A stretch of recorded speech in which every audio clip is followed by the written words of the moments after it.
Olha, muita gente ficou preocupada, efetivamente preocupada.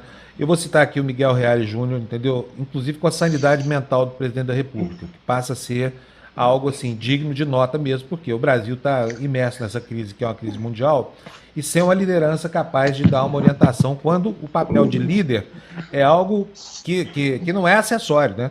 Quer dizer, a pessoa que está ali dirigindo a nação, ela tem a obrigação de liderar numa hora ruim como essa, porque afinal de contas foi ele que se candidatou a essa coisa toda. Agora eu quero saber do senhor se o senhor está entre os que acham que já deu de Bolsonaro, que está na hora de começar a pensar em impeachment, interdição ou coisa parecida, ou o senhor acha que ele ainda tem condição de continuar governando o país?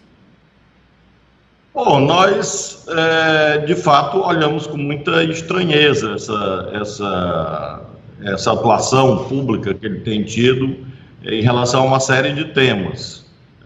Em verdade, é importante dizer que a economia brasileira já vinha muito mal. Basta ver os indicadores de 2019, em que nós já tínhamos sinais de que essa política econômica ultraliberal não estava produzindo efeitos. Nós vimos um crescimento pífio em 2019 e o descontrole cambial antecede a crise do coronavírus, que é um indicador importante, porque houve uma redução da taxa de juros, sem a adoção de medidas preventivas necessárias para que houvesse uma explosão cambial, com efeitos deletérios sobre uma série de aspectos da economia brasileira e também da vida das pessoas. Então, antes do coronavírus, já havia indicadores de lacunas, insuficiências, caminhos errados, rumos errados da economia brasileira. Isso tudo é agravado agora mais recentemente, em que se evidencia que esse caminho de extremismos, esse caminho de beligerância contra tudo e contra todos, não é capaz de assegurar as condições institucionais para que haja uma vida saudável entre os brasileiros e também a retomada do ciclo de investimentos privados. Então, realmente acho que vão se deteriorando as condições de continuidade do governo. Agora, naturalmente, esse não é o foco principal nesse momento, uma vez que nós temos uma crise sanitária muito aguda, de modo que eu acho que só vai ficar mais claro o rumo geral da política brasileira no segundo semestre, quando nós teremos aí, se quiser, a cessação da crise sanitária, e aí vai ficar mais evidente o que deve ser feito em termos institucionais para garantir uma correção de rumos e que a economia volte a crescer, nós tenhamos paz e, sobretudo, um sentimento autêntico de união nacional, que, infelizmente, o Bolsonaro impede, na medida em que ele escolheu um caminho do isolacionismo, do extremismo, do belicismo, como uma forma de exercício da ação política, o que é incompatível, a meu ver, com o exercício da autoridade máxima da República. Governador, última pergunta para o senhor, porque o senhor tem que ganhar a vida aí também, porque o dia está só começando no Maranhão, né? Mas eu preciso saber do senhor o seguinte: olha, nós temos uma situação de fato hoje, eu sei que a hora é meio de crise, mas a oportunidade de falar com o senhor é muito boa para a gente começar a fazer um exercício de reflexão. Temos aí essa contingência, um presidente que acho que perdeu a capacidade de liderar.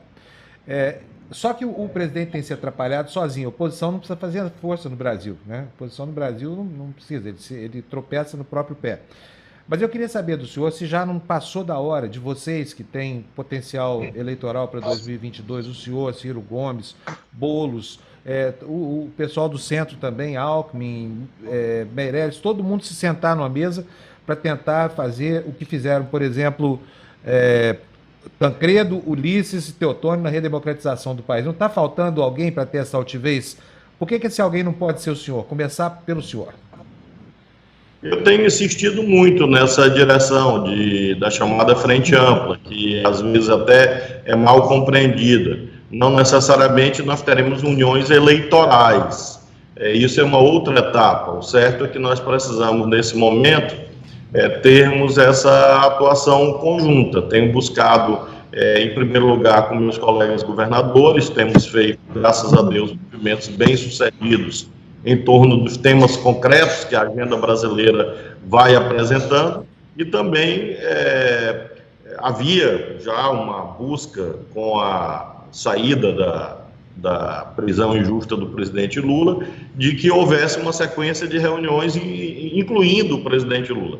É claro que a essas alturas, por conta da pandemia, fica muito difícil a continuidade dessa movimentação, mas, sem dúvida nenhuma, cessada essa fase mais aguda da crise sanitária, essa é uma tendência, creio eu, de estreitamento de laços, de relações, para que essa atuação conjunta seja intensificada e, com isso, nós possamos ter uma posição ainda mais eficiente e uma disputa em torno de alternativas, porque, veja agora, em relação a essa crise do coronavírus, o governo federal, com muita dificuldade, conseguiu adotar um caminho sobre a dimensão sanitária, sob a liderança do ministro Mandetta. Ontem, aos trancos e barrancos, com muita dificuldade, houve um sinal em relação à agenda federativa. Qual é a grande lacuna? A agenda social, porque isso não faz parte das preocupações principais de um governo que governa para poucos, sobretudo para os mais ricos.